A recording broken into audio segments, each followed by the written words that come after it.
Hello. So this week, the podcast that we listened to was the NPR Hidden Brain podcast, specifically the Slaying the Fee-for-Service Monster of American Healthcare. So what is the fee-for-service monster? It's a very interesting term. So basically, this is described as how people are typically paid, specifically physicians,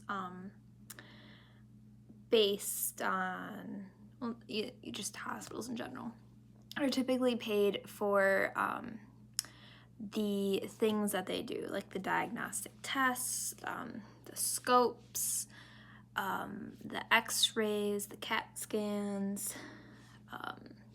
chemotherapy, and that kind of stuff. So they're paid for the things that they do, regardless of whether it actually benefits the patient or not. So kind of some concerns, or at least I had with this, was that,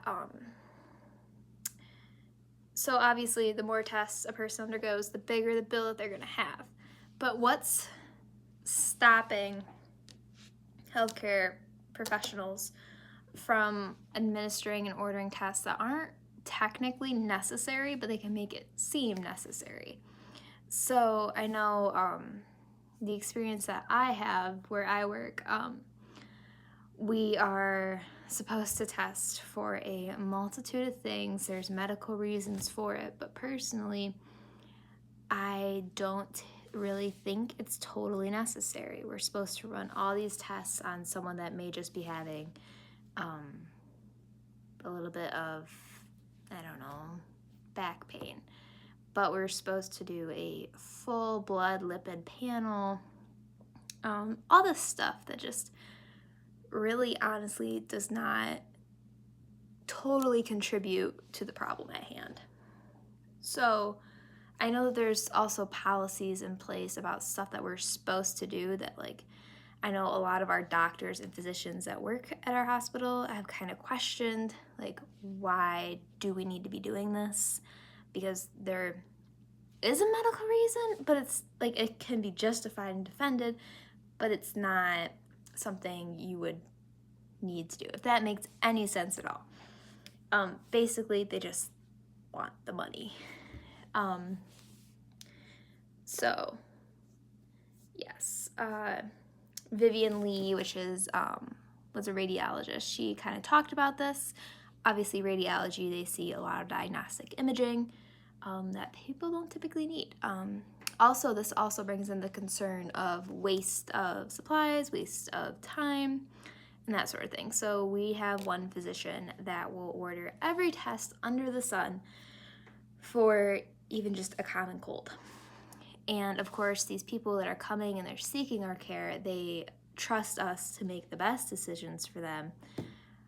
And unfortunately, sometimes they're not the best decisions. They trust us to kind of only run the tests that they need. So if we say, hey, you need this test, they need the test. That's what they think. But unfortunately, that's not the case every single time. So one of the questions that I had, once again, is, so say we do eliminate this fee-for-service type of billing. What would we do instead? Because obviously, unfortunately, people play the system, so it doesn't work very well. But, sorry about that. But what else would we use?